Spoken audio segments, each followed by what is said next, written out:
All right, ladies and gentlemen of the YouTube citizens, y'all know who this is. This is your boy, Dasher Inferno. Now, last week, I told y'all to vote on what album I should review this week. And the choices were Dead Presidents by Jay-Z, It's Dark and Hell is Hot by DMX, Illmatic by Nas, and Other by whoever. And it was actually a close one between Illmatic and Other. And in fact, as you are seeing right now, it really was between Illmatic and To the Extreme by Vanilla Ice.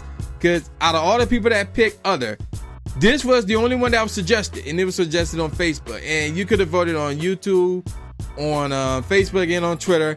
I was kind of all over the place with the voting polls. I'm gonna switch that up this week. I'll explain more of that at the end of this video. But it was a close one. But Illmatic prevailed, mostly because of the combination of Twitter, Facebook, and YouTube. Nobody voted for Other than YouTube. So yeah, that's what I'm reviewing, Illmatic by Nas. So let's get straight into it. So this album, Illmatic, came out April 19th, 1994. It is Nas' debut studio album under Columbia Records. So, and he was recording this album from 1992 to 1993. Also, the producers involved were Faith N, who was the executive producer, along with MC Search. DJ Premier was involved, along with LES, Pete Rock, Large Professor, and Q-Tip. Was there anybody else? Let me see, because there's a lot of stuff on Illmatic. If you go to the Wikipedia page, I believe I said Large Professor already. Yeah, that basically everybody. So as y'all know, there's only 10 tracks on this album. Now, unless you got the, 20-year anniversary version where they added 6 more tracks, which I also have that one as well. But I am reviewing that one. That one maybe for another day, for another time. But I'm reviewing the original Illmatic, the original one that only have 10 tracks in it. Let's see. The album, as far as like the charts and things of that nature, the album peaked as high as 105th in the Japanese albums. It was high as number 12 in the US Billboard 200. It was second in the US top R&B hip hop albums. So yeah, there you go with that. And of course, there was more charts for the 20th year anniversary joint and the Illmatic XX, whatever that, I guess that's the same thing, whatever. And it was platinum. It sold 1 million copies in the US, and it sold 50,000 copies in Canada. So it made gold in Canada. So, and of course, there's other awards, but I ain't gonna get all into it. There's just too much stuff again on Illmatic. And then, like I said, you can read that yourself. Just hit up the Wikipedia page, look up Nas Illmatic, and boom, you will be straight. Now, like I said, there's only 10 tracks, and one of them is a skit, which is the intro, meaning I can only give y'all a top 3, not a top 5, obviously. So, the tracks are the Genesis, that's the intro track. That's basic, even though it got a dope ass beat, but and it had like a song prior, in the beginning of that track, which is on Nas's earlier mixtape, which I do have, and I do have that full song, which is dope as heck.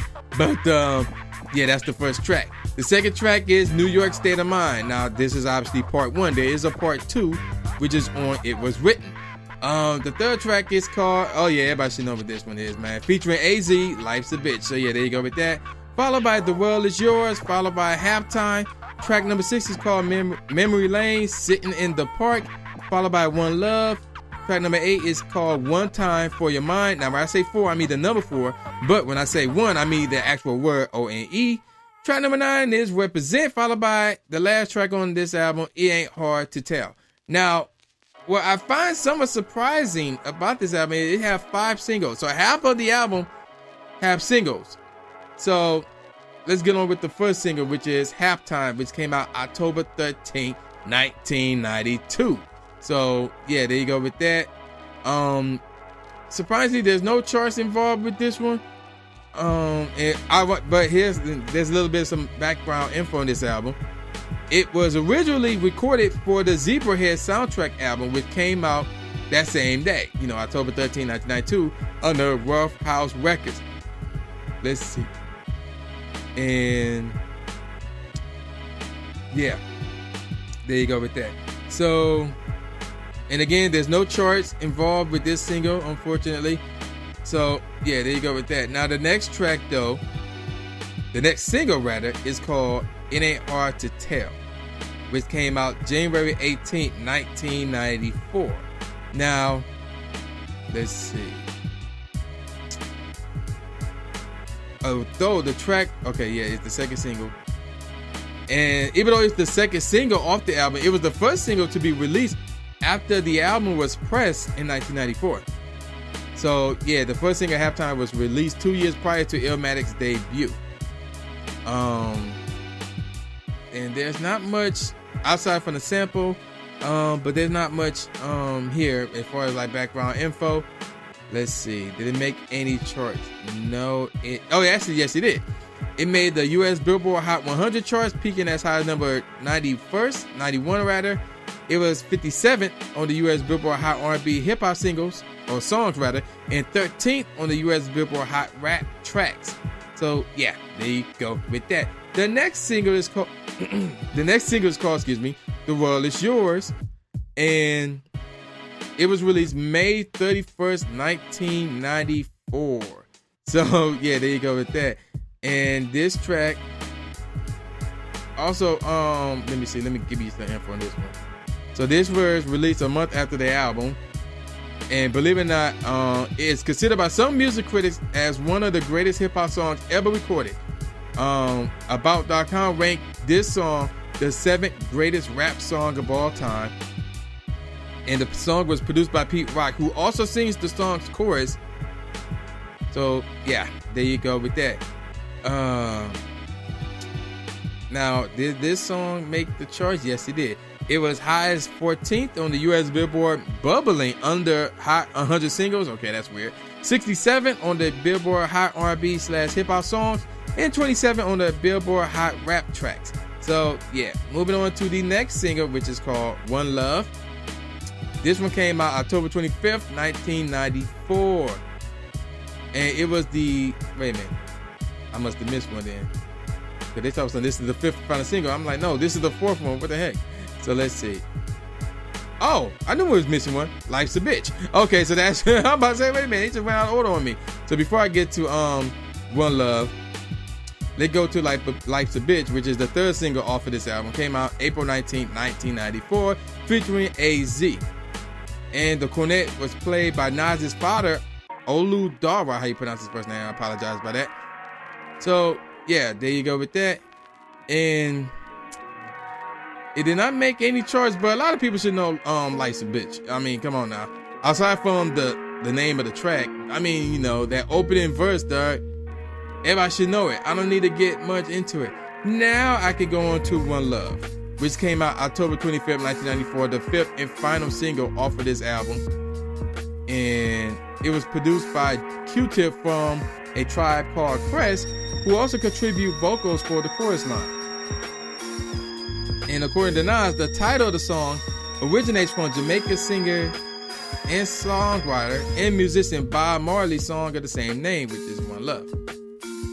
Let's see. One Love is composed as a series of telephone calls by Nas to his incarcerated friends, describing events that have occurred prior to and after the receiver's imprisonment. So, yeah, there you go with that. And this song did make some charts. The U.S. Hot Rap Tracks, it was high as 24th, and it was number 6 on the U.S. Hot Dance Music / Maxi Single Sales. Okay, that's weird as heck.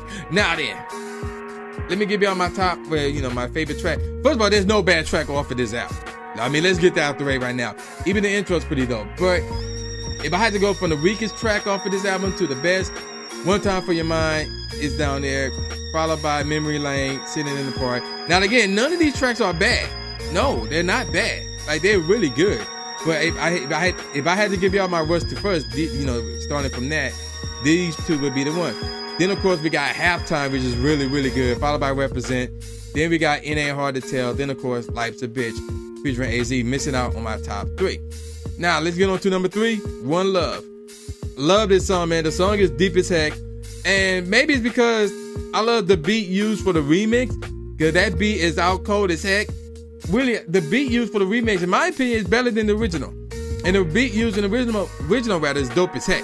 So maybe because of the remix that influenced me to put One Love as the third best track off the original Illmatic album, but it's still up there. One Love, I'll listen to that joint all day. Second best track off the album, in my opinion, The World Is Yours, man. And it's like, cause again, the beat is nice, dog. The lyricism, dope, and it got that I got that presidents to represent me line in it, dog. And you know, like I said, man, you know how I feel about that one right there, dog. So yeah, The World Is Yours, the second best track off this whole album. The best track off this whole album, New York State of Mind. I mean, come on, the beat is out cold. That's the best beat off the whole album, dog.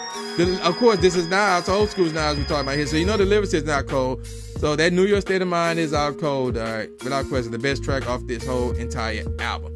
Now, if I could find it, let me give y'all some professional reviews.